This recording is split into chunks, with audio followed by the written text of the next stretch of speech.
ප්‍රත්‍යක්ෂ මාපාංකය සන්තුල ආදායති ද්‍රව්‍ය මත නදාපොත්.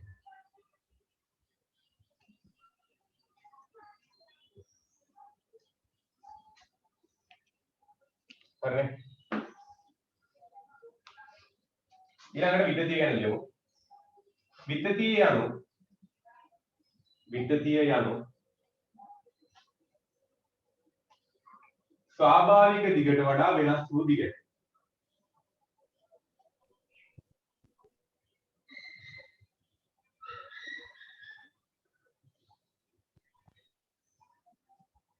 විද්‍යුතිය යනු ස්වාභාවික දිගට වඩා වෙනස් වූ දිගට. හරි. එතන යාරය.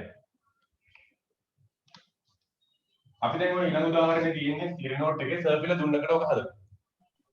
මෙහෙම හිතන්නකො. මෙන්න දැන් සර්කියුලර් දුන්නක් තියෙනවා. මේකට මෙහෙන් බලයක් යොදලා ඔක අදින්න. හරිද? මොකද බාහිර බලයක් යොදලා ගියා පැත්තට අදින්න. එහෙම වුණොත් ඔය වගේ පිටිමකට යනවා කියලා හිතමු.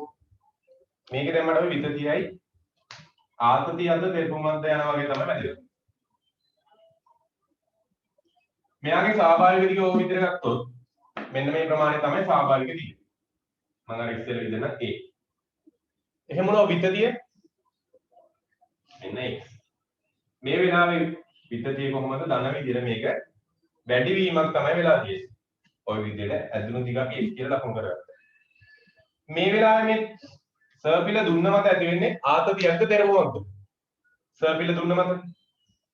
මෙහෙන් බලයක් විතර එළියට යන්න හදනවා. යන්න එපා කියලා අල්ලගෙන ඉන්නවා. එහෙනම් මෙතන ඇති වෙන්නේ ආතතිය. සර්පිල දුන්න මේ වගේ අවස්ථාවකුත් තියෙනවා.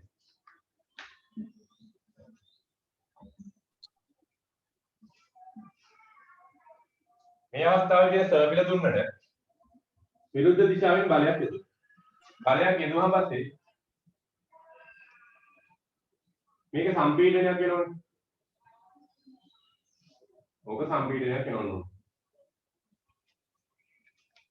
සම්පීඩනයක් වුණාට පස්සේ මොකද උනේ මේ වෙලාවේ? මෙන්න ස්වාභාවික දිග. ස්වාභාවික දිගට වඩා දිග අඩුවීමක් නේ මෙතන වෙලා තියෙන්නේ.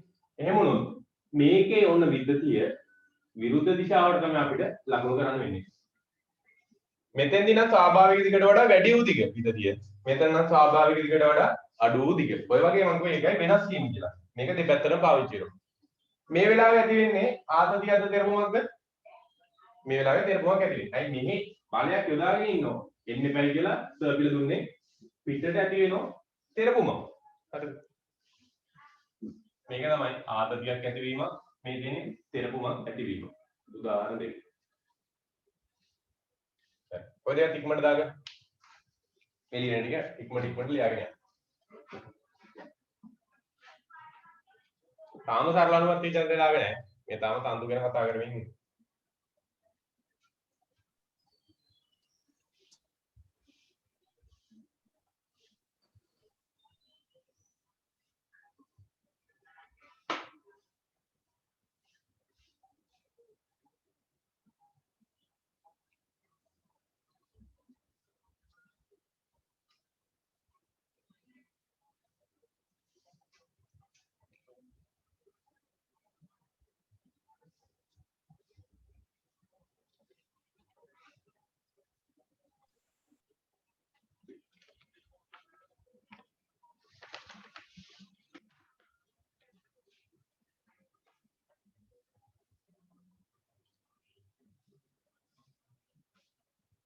ඉස්සෙල්ලා දීපු නෝට් එක මේ ඔය මේ PDF එකේ තියෙන දිනේ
नोट එක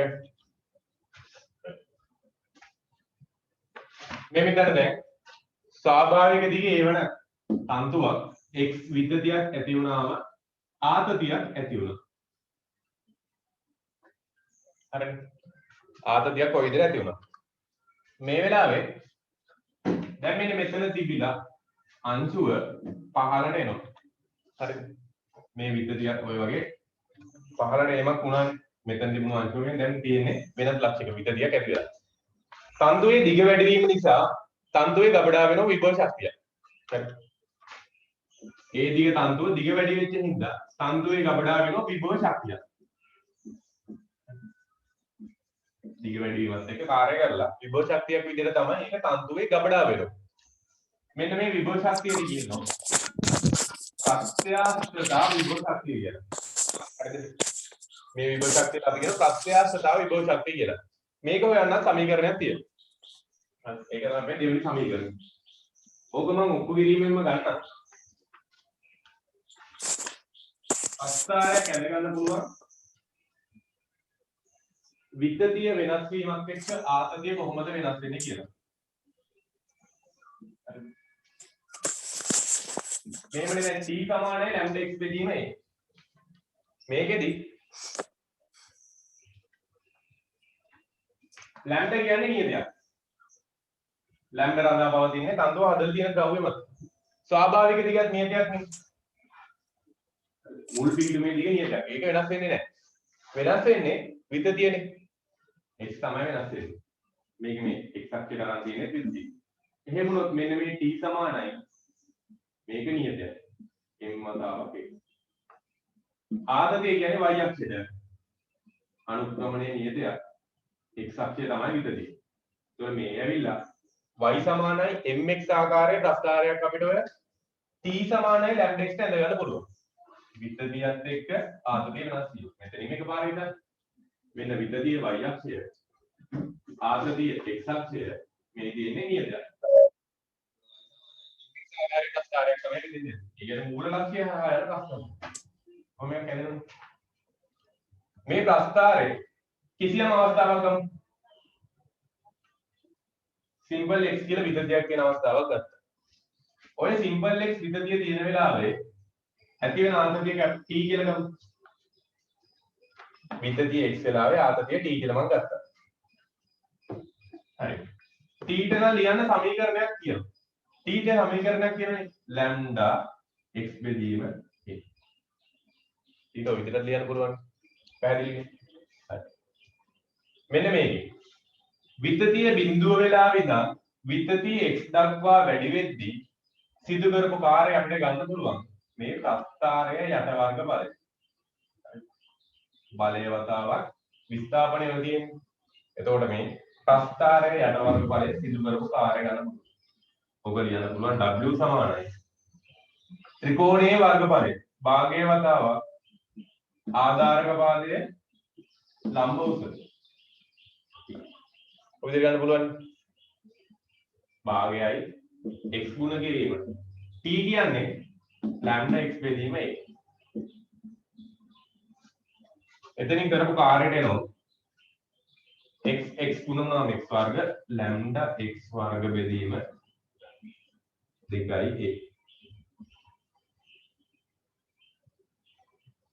හරි. මෙන්න අපේ ඊළඟ සමීකරණය. මේව ඔප්පු කිරීම එහෙම මුකුත් ඕනේ නැහැ. ඔයාලට තියෙන සමීකරණ මතක තියාගන්න විතරයි. සමීකරණ අර එකපාරට උඩට යන්නේ නැති හින්දා තමයි ඔප්පු කිරීමක් එක කරන්නේ. හරිද? එතකොට මේ ප්‍රත්‍යස්ථ තන්තුවක් ඇදෙද්දී විභව ශක්තියක් ඇති වෙනවා. ඒකට කියනවා ප්‍රත්‍යස්ථතා විභව ශක්තිය කියලා. ප්‍රත්‍යස්ථතා විභව ශක්තිය අපිට හොයන්න පුළුවන් මේ ප්‍රස්ථාරයේ යටවර්ග ඵලය. මෙන්න ප්‍රත්‍යස්ථතා විභව ශක්තිය සමීකරණය lambda x වර්ග බෙදීම 2a. සමීකරණ දෙකයි. ගත්ත විදිය මුකුත් ඕනේ නැහැ. මේ දෙක මතක තියාගන්න ඕනේ එච්චරයි. හරිද? ඕව මතක තියාගන්න ඕනේ සමීකරණ. තියාගන්න ඉක්මනට. ඒකයි මොනින් ලියාගන්න මාතෘකාව ප්‍රත්‍යස්ථතා විභව ශක්තිය. මාතෘකාව ලියාගන්න ප්‍රත්‍යස්ථතා විභව ශක්තිය. මාතෘකාව ප්‍රත්‍යස්ථතා විභව ශක්තිය.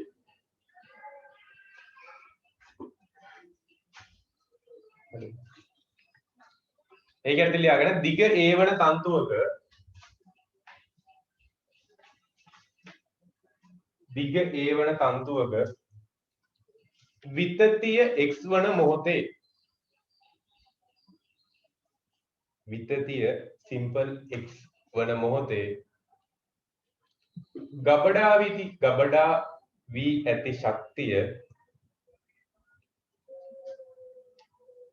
ගබඩා වී ඇති ශක්තිය W ලෙස ගනිමු. ගබඩා වී ඇති ශක්තිය W ලෙස ගනිමු. ගබඩා වී ඇති ශක්තිය W ලෙස ගනිමු. ප්‍රස්ථාරය අද ගන්න. මේක මේ y සමාන mx ආකාර ආපු විදිහට ලියා ගන්න. එතනින් පල්ලෙහාට W ට උත්තරේ ගන්න. මම කියපු කරු තව මොනවා හරි ඕන දේවල් තියෙනවා. ඔයාලා නෝට් එකකින් ලියා ගන්නවා. W කියන්නේ ප්‍රත්‍යස්ථතාව විභව ශක්තිය.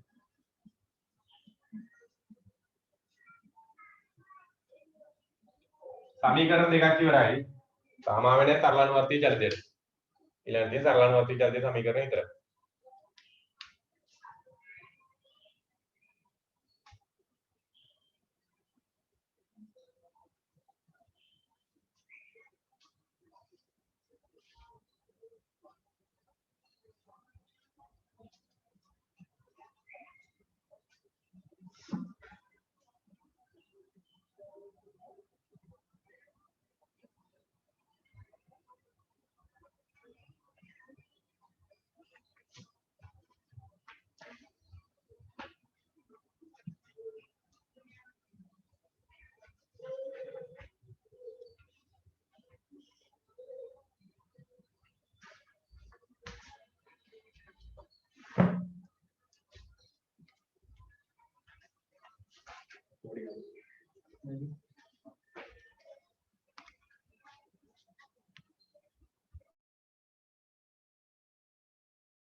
හරිනේ මාතෘකාව දාගන්න ආපහු මාතෘකාව සරලානුවර්තී චලිතය. මොකද දැන් තමයි පාඩමට එන්නේ. මේ කියන්න තියෙන ආපහු කරක් මම අරගෙන කියන්නේ.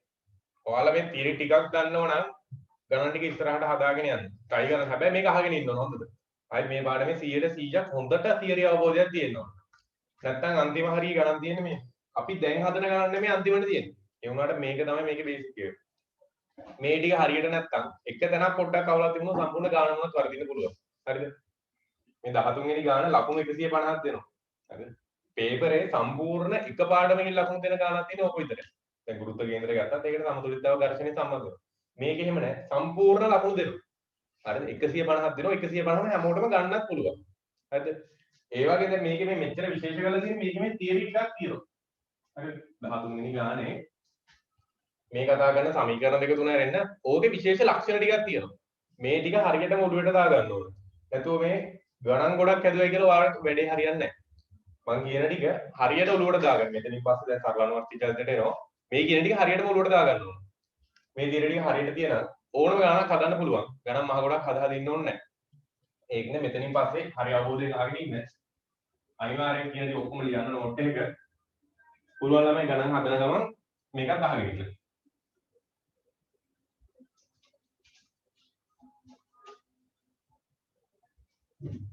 දැන්ට සමීකරණ දෙකක් හරි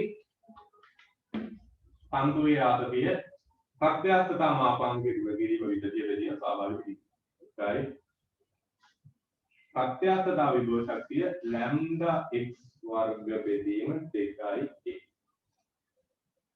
පළවෙනි වතාවට නම් ඉගෙන ගන්න මේක ඔය සමීකරණම පොලේ 3-4 වතාවක් කියලා හරි මතක තියාගන්න. දැන් මාතෘකාව සරලනුවර්තී චලිතය. සරලනුවර්තී චලිතය අර්ථ දැක්වීම ලියාගෙන අපි එතනින් එහාට ගිහිල්ලා උදාහරණ බලමු ඉස්සරහට. මෙහෙම ලියාගෙන සරලනුවර්තී චලිතය.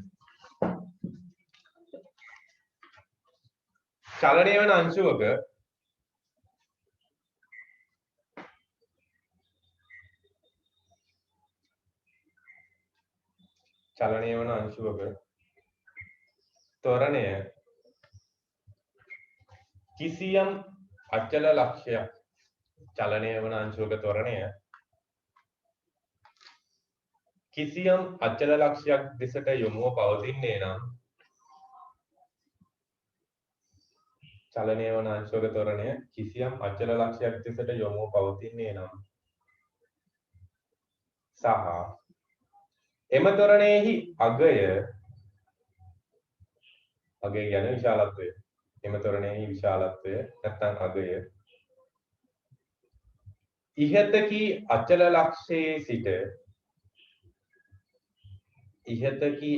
ලක්ෂයේ සිට අංශුවට ඇති දුරට සමානුපාතික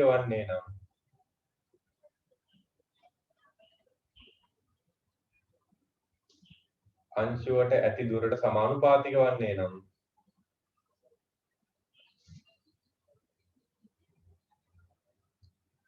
එම අංශුව දක්වන චලිතය සාආචාවේ සරලනුවර්තී චලිතයක් වේ.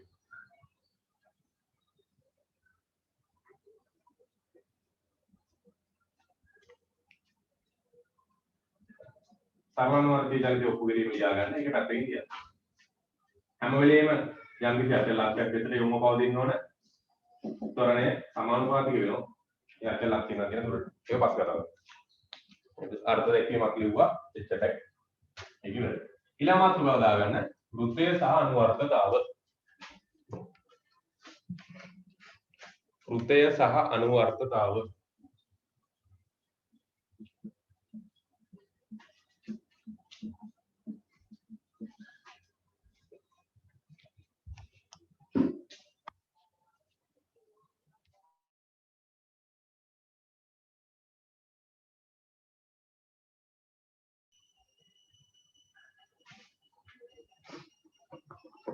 ඇදෙන්නේ නැති වස්තු ගැන අපි කතා කරන්නේ නැහැ. හරිද? ඒක ප්‍රත්‍යස්ත වස්තු නෙමෙයිනේ.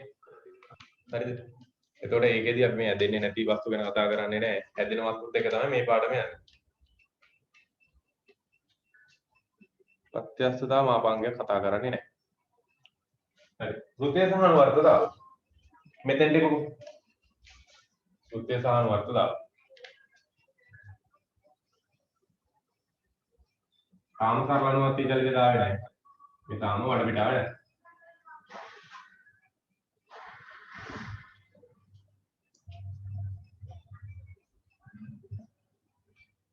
හොඳට අහගන්න මේ කියන ටික. ඔන්න පටන් ගන්න.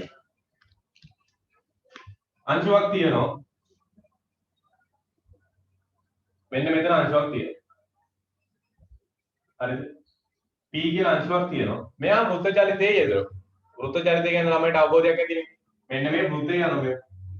පතේ තමයි මම මේ ලකුණු කරලා තියෙන්නේ. P අංශුවේ පතේ තමයි මේ ලකුණු කරලා තියෙන්නේ. වෘත්තය. හරි. මෙයා දැන් මෙහෙම මේ වෘත්තේ රවුම් යනවා. ඕකේ මේ ආරම්භක අවස්ථාව විදිහට මම ගන්න මේ t සමානයි බිඳුව. ඔය වෘත්ත චලිතය පටන් ගන්නේ ඔන්න ඔතන. මෙතන මම එනවා මේ t සමානයි බිඳුව විදිහට ගත්තා. ඒ ලක්ෂය කියලා ගන්නකො. මේ පැත්තේ කියලා a dash කියලා ගන්නවා. හරි මැද වෘත්තයේ කේන්ද්‍රය O විදිහට ගත්තා. හරි. t සමානයි බිඳුව මොහොතේ චලිතය ආරම්භන අංශුව කිසියම් සාධාරණ අවස්ථාවක් ගත්තොත් දැන් t අංශුව මෙතන තියෙන්නේ. මේ වෙලාවේ කාලය සිම්පල් t විදිහට ගත්තා. මේ වෙලාවේ කාලය සිම්පල් t විදිහට මම ගත්තා.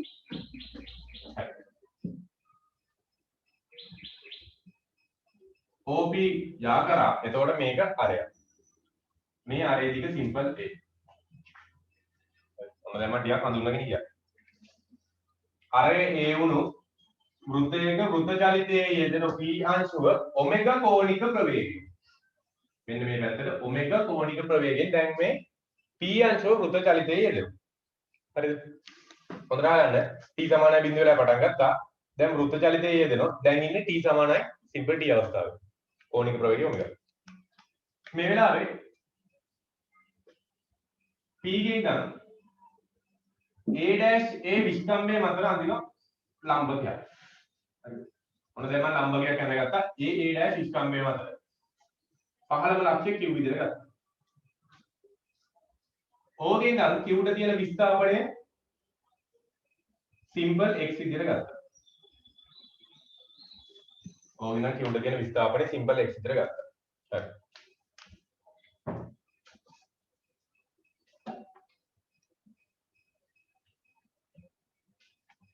p අංශුව මෙතනින් පටන් ගත්තා. p අංශුව මෙහෙම රවුම යනවා. ඔමෙගා කෝණික ප්‍රවේගයෙන් මෙහා මෙහෙම දිගට රවුම යනවා. එතකොට මේ q අංශුවේ චලිතය කොහොමද? q අංශයේ චලිතය පොඩ්ඩක් හඳුනගමු. q අංශුවක් නැහැ. q ලක්ෂය. මේ q ලක්ෂයේ චලිතය චුට්ටක් හඳුනගමු. මෙතන. p අංශුව මෙතනදීදී q ඔතන තිබුණේ. හරිද? පැහැදිලිද මං කියන එක?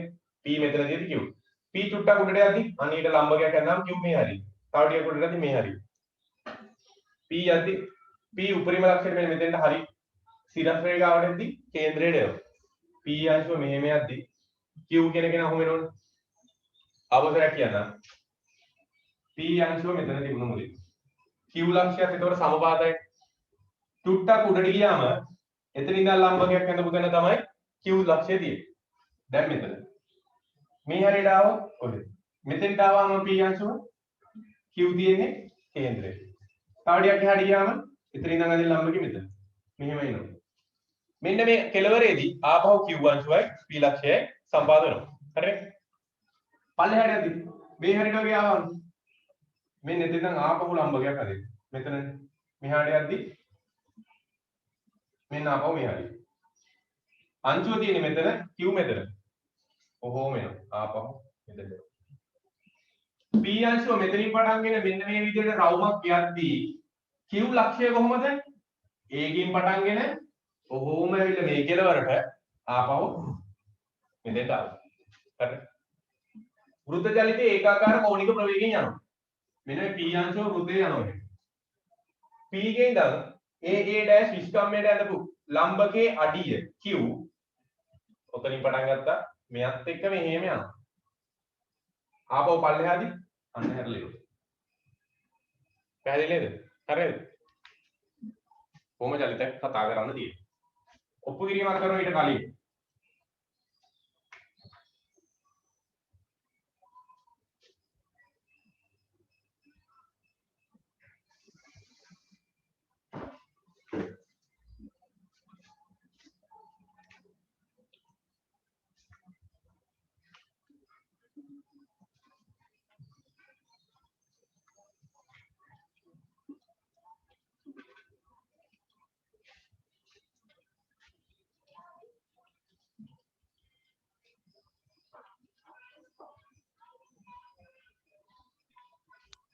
ඔන්න තත්ත්වයන් ටික. අපි යමු. ඕගේ උදි කියලා කොහොමද? මේක මම මෙන්න මේ හැරලා කියන කෝණයටත් දාගන්න කෝණයක් තීලා. මේ හැරලා තියෙන කෝණේ තීලා. හරි. සාධනයක් මේ යන්නේ. කෝණික ප්‍රවේගය ලියන්න පුළුවන් නේ. ඔමෙගා කියන කෙනා ලියන්න පුළුවන් කෝණය බෙදීම ගත වූ කාලය විදිහට. කෝණික ප්‍රවේගය ඔමෙගානේ. ඔමෙගා ලියන්න පුළුවන් විස්ථාපනය කියන්නේ කෝණයනේ. කෝණික ප්‍රවේගය නම් විස්ථාපනය කියන්නේ කෝණය. කෝණය බෙදීම කාලය විදිහට. ඔගෙන් t උත්තර කරගත්තොත් t කියන්නේ ඔමෙගා t. ඔබ චුට්ටක් පැත්තකින් තියලා. t කියන්නේ ඔමෙගා t. ඊළඟට x ද තමයි මේ සමීකරණ හදාගෙන යන්නේ. x ලියන්න පුළුවන් OP cos theta. මේ x කියන කෙනා ලියන්න පුළුවන් O මෙතන P cos theta. හරි. x කියන්නේ OP cos theta. කෝණය පැත්තට cos. OP කියන්නේ අරය. අරය සිම්පල් A. අරය සිම්පල් A. cos theta. theta කියන්නේ ඉස්සෙල්ලා හදාගත්ත omega t. හරි. theta කියන්නේ omega t. දීලා තියෙන සමීකරණය x ඔන්න විස්ථාපනයේ සමීකරණයක් ඇවිල්ලා තියෙනවා. මේක කාලයේ විශේෂයෙන් අවකලනය කරනවා. මේ මොකද කරේ? කාලයේ විශේෂයෙන් අවකලනය කරා. d8 dt කියලා ලියුවා. කාලයේ විශේෂයෙන් අවකලනය කරාම විස්ථාපනය කාලයේ විශේෂයෙන් අවකලනය කරාම විස්ථාපනය වෙනස් වීමේ ශීඝ්‍රතාව කවුද ඉන්නේ? ප්‍රවේගය. next ආපහු මේ එනකො සටහන විස්ථාපනයේ තියෙන මෙහෙට ප්‍රවේගය තියෙන්න ඕන කොහෙටද? මේ q ගේ නම් ප්‍රවේගය අපි විස්ථාපනයේ ලකුණු කරා නම් නැගෙනහිරට ත්වරණයේ තියෙන්නත් ප්‍රවේගය තියෙන්නත් ඕන නැගෙනහිරට විස්ථාපනයේ වෙනස් වීමේ ශීඝ්‍රතාව. එතකොට මේක අපි මුලින්ම විස්ථාපනයේ මෙහෙට කියලා ලකුණු කරා නම් ප්‍රවේගය තියෙන්නේ ওই පැත්තට. ත්වරණය තියෙන්නේ ওই පැත්තට. ප්‍රවේගය එන්නේ x අවකලනය කරා මේක x ඩොට් කියලා ලිව්වා. ත්වරණය එන්නේ ප්‍රවේගය අවකලනය කරා මේක x ඩබල් ඩොට් කියලා ලිව්වා. ඒවා ගන්නවා. මම මේ දිශාව විතරයි කිව්වේ. විස්ථාපනයේ දිශාවට තමයි ප්‍රවේගය තියෙන්නේ ත්වරණය තියෙන්නේ. හරි. විස්ථාපනය අවකලනය කරාම ප්‍රවේගය ආවා. x ඩොට් කියන්නේ ප්‍රවේගය. හරි. මේකත් අවකලනය.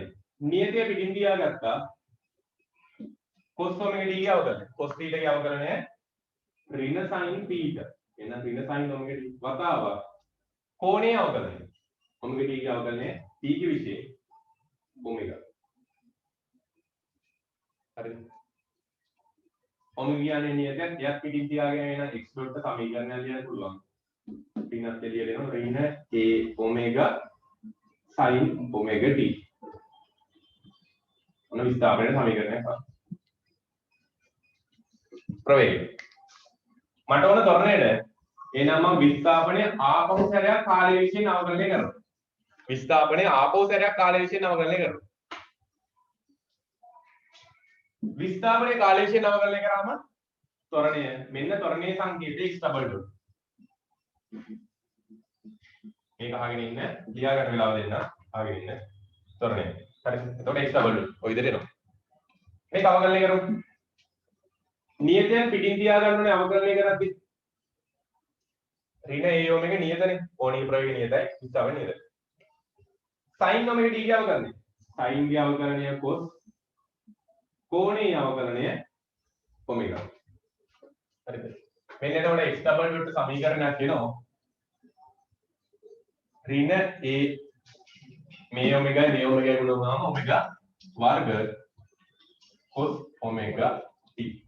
හරි. මේ දෙක චුට්ටක් පැත්ත මාරු කරගන්න. omega වර්ග ඉස්සරහින් ලිව්වා. ඒ මෙතන ලිව්වා. a cos omega t කියන්නේ x. එහෙනම් මෙන්න x ඩබල් ඩොට් සමානයි ඍණ omega වර්ග x කියලා සමීකරණයක් එනවා. ඕක තමයි අපිට ගන්න ඕනේ. හරිද? ඔන්න ඔප්පු කිරීම. හරිද? දැන් ඔයාලට වෙලාව දෙනවා සටහන පැහැදිලිව දාගන්න, ඔප්පු කිරීම කරගන්න. ලියලි වුණාට පස්සේ මම ආපහු පැහැදිලි කිරීම කරන්න. හරිද? සටහන පැහැදිලි වෙලගන්න වෙලාව දෙන්න. මේක හරියට අවබෝධයෙන් අවකලනය කරලා x ඩබල් ඩොට් සමානයි ඍණ omega වර්ග x කියන එක. පැහැදිලි කිරීම ඊළඟට කරන්නම් ආපහු.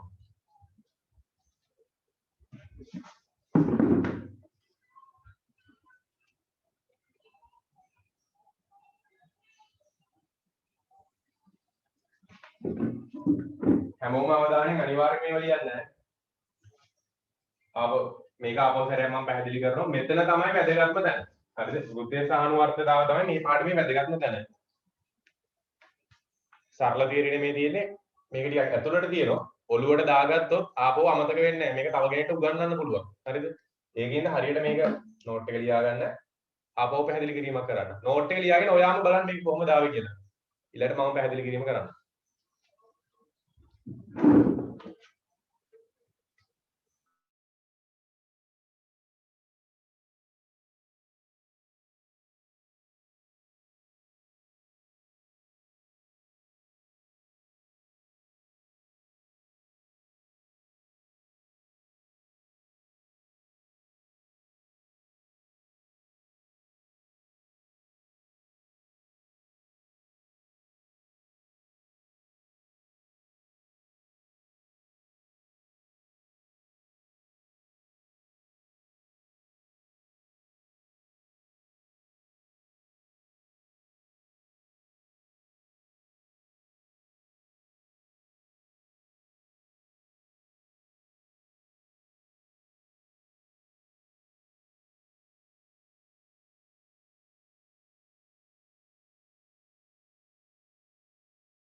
හැමෝම නෝට් එක දාගන්න.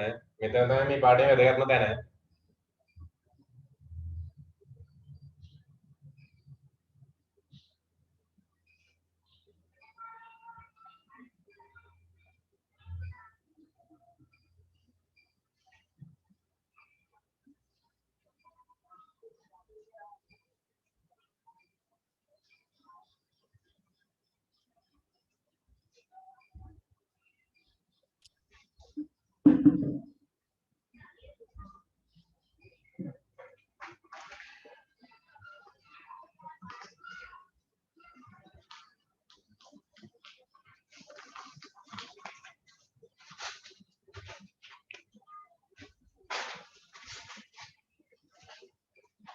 අර ළමයි ලියාගෙන ඉවරයිද?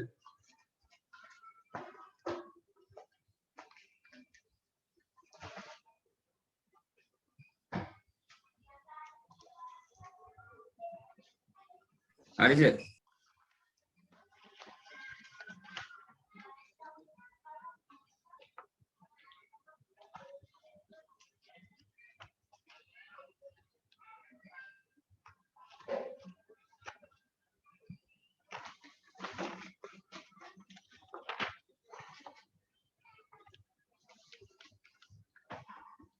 හරිනේ.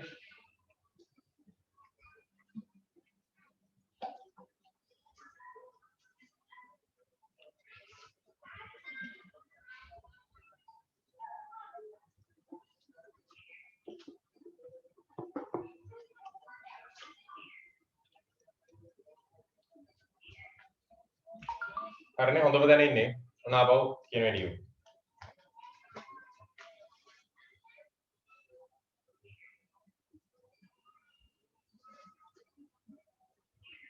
වෘත්ත චලිතයේ යෙදෙන p අංශුවක් තිබුණා. සාධාරණ අවස්ථාවක් ගන්න. t සමානයි t. ඔබ පටන් ගත්තේ මෙතන ඉඳලා. ඒ ලක්ෂයෙන් තමයි පටන් ගත්තේ. මෙතන තිබුණු අංශුව වෘත්ත චලිතයේ යෙදෙන සාධාරණ අවස්ථාවක් තමයි මම ඔයාලට දෙන්නේ. ඔමෙගා කියලා කෝණික ප්‍රවේගයෙන් මෙයා වෘත්ත චලිතයේ යෙදෙනවා. වෘත්ත චලිතයේ යෙදෙද්දී සාධාරණ අවස්ථාවක ඉඳන් විස්කම්භයේ මතට ඇඳපු ලම්බකයේ අඩිය කිව්. මේක මේ වෙලාවේ හැරලා තියෙන කෝණය θ.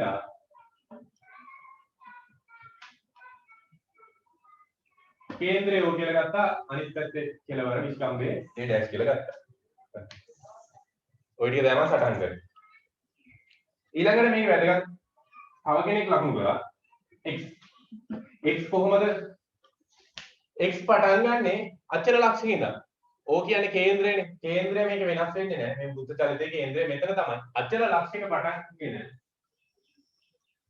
තියෙන විස්ථාපනය තමයි x විදිහට ලකුණු කරන්නේ. මෙන්න තියෙන විස්ථාපනය මනින්නේ නැගෙනහිරට. මේ සටහනේ යන නැගෙනහිරට තමයි මැද තියෙන්නේ. විස්ථාපනය ওই දිශාවට නම් ප්‍රවේගය තියෙන්නේ එම දිශාවටමයි. ත්වරණය තියෙන්නේ එම දිශාවටමයි. ප්‍රවේගය ලකුණු කරා x ඩොට් කියලා. ත්වරණය ලකුණු කරා x ඩබල් ඩොට් කියලා. මේ තියෙන්නේ ප්‍රවේගය, මේ තියෙන්නේ ත්වරණය. හරි. සටහන උච්චරයි. ඊළඟට මේක ඔප්පු කිරීම කරගෙන ගියා. x සමානයි අර a එහෙම වුණොත් a cos θ. θ කියන එක නම් මුලින්ම හදාගත්තා. කෝණික ප්‍රවේගය කියන්නේ කෝණය බෙදීම කාලය. ඕකෙන් θ කියන්නේ ඔමෙගා t. එහෙම වුණොත් මේකෙන් x සමානයි a cos ඔමෙගා t. කාලය විශ්ේ නවකලනය කරාම විස්ථාපනය වෙනස් වීමේ ශීඝ්‍රතාව ප්‍රවේගය මේ ටික අවකලනය කරා නියතිය පිටින් තියාගත්තා. cos ඔමෙගා t ගේ අවකලනය ඍණ sin ඔමෙගා t වතාවක් කෝණීය අවකලනය ඍණ a ඔමෙගා sin ඔමෙගා t x dot. ඊළඟට ප්‍රවේගය ආපෝසර කාලය විශ්ේ නවකලනය කරනවා. එහෙනම් x double dot සමානයි ඍණ a ඔමෙගා sin ඔමෙගා t ගේ අවකලනය cos omega t වතාවක් කෝණයක් ගන්න omega. එතකොට x double dot සමානයි ඍණ a omega වර්ග cos omega t. a cos omega t කියන්නේ x ඍණ omega වර්ග. ඔබ නාස්. හරි ඔක තමයි සාධනය. හරි. මෙතන බලා ගන්නකො මෙහෙම. මෙන්න මේක ගත්තට පස්සේ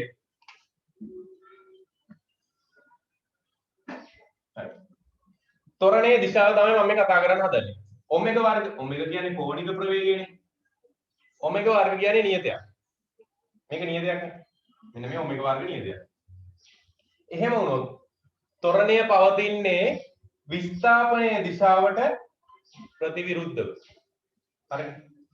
ත්වරණය හැම වෙලෙම පවතින්නේ මේ විස්ථාපනයේ දිශාවට නෙමෙයි ඊට ප්‍රතිවිරුද්ධ. සටහනින් බලමු.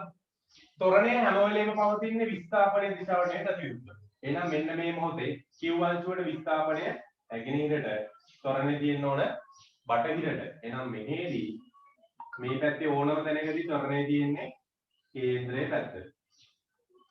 හරිද? මේ හරියට එමු. ඔන්න මේ විස්ථාපනය මෙතන ඉඳන් මනින්න පටන් ගත්තේ. විස්ථාපනය තියෙන්නේ මෙහෙට. සමීකරණය අනුව ත්වරණය තියෙන්න ඕන විරුද්ධ පැත්තටනේ. එහෙනම් මේ පැත්තේදී ත්වරණය තියෙන්නේ කේන්ද්‍රයට.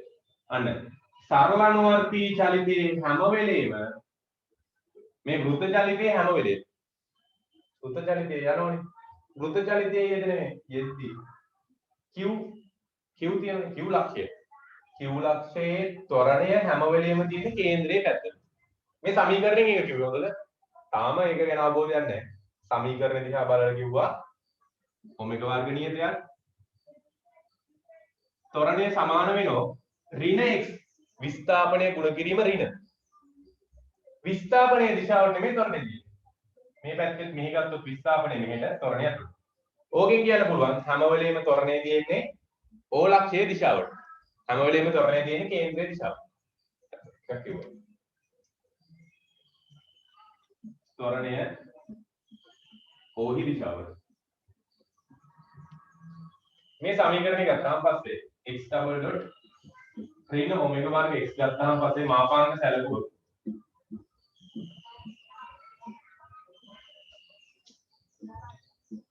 ත්වරණයේ විශාලත්වය ඍණ omega වර්ගයේ මාපාංකය omega වර්ගනේ. ඒ කියන්නේ නියතයක්. නියතයක් තියෙනම් අපිට ඔක සමානතාවක් හදාගන්න පුළුවන් x එක.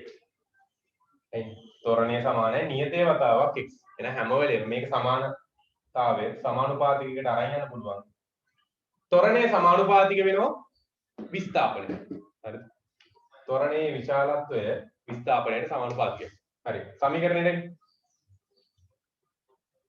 q ගේ විස්ථාපනය x q ගේ ත්වරණය x double. එතකොට මේ q ගැන තමයි මේ ඔක්කොම යන්නේ.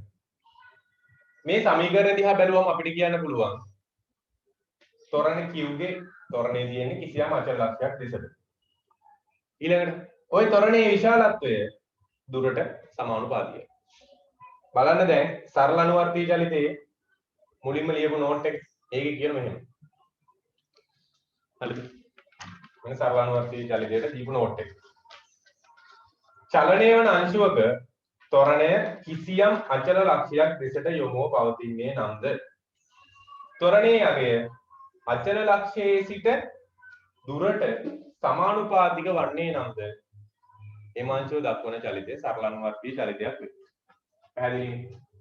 එහෙනම් මෙතෙන්දී මේ අවශ්‍යතාව දෙකම තෘප්තිමත් කරලා එහෙනම් q අංශුව දක්වන්නේ සරල අනුවර්තී චලිතයක්. ඔයාලට මෙතනින් වැදගත් මේ සමීකරණය විතර. මේවා අවබෝධය තියෙනවා. එතකොට කිසියම් සමීකරණයක් අපි දැන් මේ ගණන් හදද්දී සරල අනුවර්තී චලිතයක් වෙනවයි කියලා පෙන්වන්න ඕන නම් මෙන්න මේ ආකාරයට අන්තිම උත්තරේ ගන්න ඕන. කවුරු හරි සරල අනුවර්තී චලිතය වෙනවයි කියලා පෙන්වනවා නම් මෙන්න මේ ආකාරයට උත්තරේ ගන්න ඕන. හරිද? ඉස්සෙල්ලා මේක ලියාගෙන යමු මෙහෙම. නෝට් එක දාගන්න. මෙහෙම නෝට් එක දාගන්න. මෙතෙන්දී චුට්ටක් වෙලා වැඩියෙන් ගන්නවා. මේක හරියට තේරුම් ගත්තොත් මෙතනින් ආට ඕන ගණක් හදන්න පුළුවන්. මෙතන විතරයි මේක ප්‍රශ්නයක් තියෙන්නේ. මේ වෘතය සහ අනුවර්තාව හොඳට ඔලුවට දාගන්න. ඊට පස්සේ මේ සති 4 කරන ගණන් ටික ගේමක් ඇත්තෙම නැහැ. මේක තමයි ඔලුවට දා ගන්න ඕන තැන. ටිකක් සංකීර්ණයි. මේක ඇතුළට ගිහින් ඕන බලන්න. නෝට් එක දාගන්න. නෝට් එක දාලා අපි ආපහු සැරයක් උතන හින්දින් කරමු. එතකොට ඉවරයි. මෙහෙම ලියා ගන්න. ඉහත ලැබී ඇති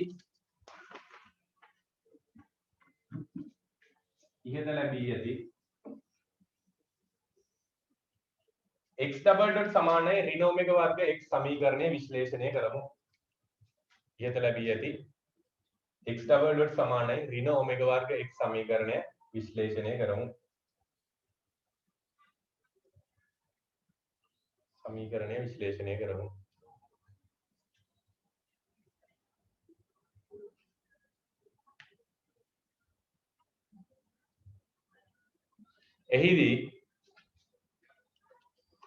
එහිදී කිව්හි ත්වරණයේ විශාලත්වය ඉක්මන ලියා ගන්න. කිව්හි ත්වරණයේ විශාලත්වය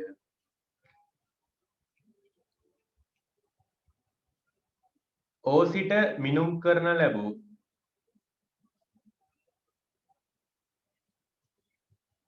කිව්හි විස්ථාපනයේ විශාලත්වයට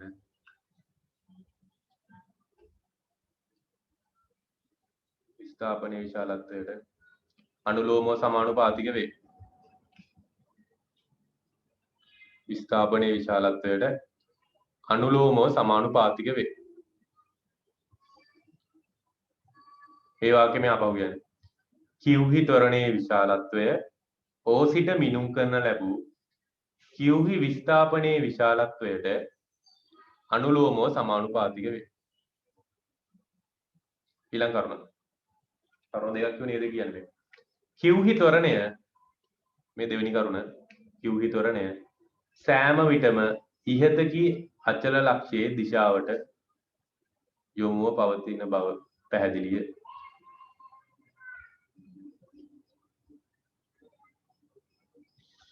ඉහත කී අචල ලක්ෂයේ දිශාවට යොමුව පවතින බව පැහැදිලිය.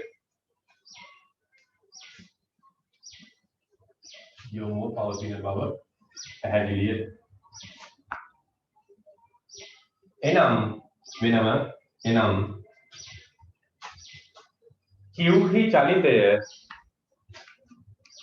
කිව්හි චලිතය සරල අනුවර්තීය චලිතයේ අවශ්‍යතා තෘප්තිමත් කරයි. කිව්හි චලිතය සරල අනුවර්තීය චලිතයේ අවශ්‍යතා තෘප්තිමත් කරයි. කිව්හි චලිතය සරල අනුවර්තීය චලිතයේ අවශ්‍යතා තෘප්තිමත් කරයි.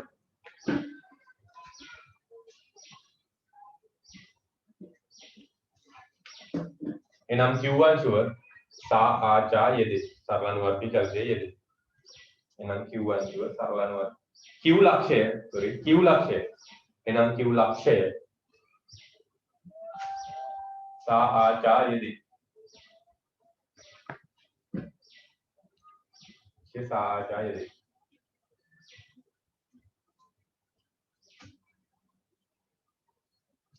මේ කරුණ ටික කියන අන්තිම වතාව මේ වතාවෙත් හරියටම අහගන්න.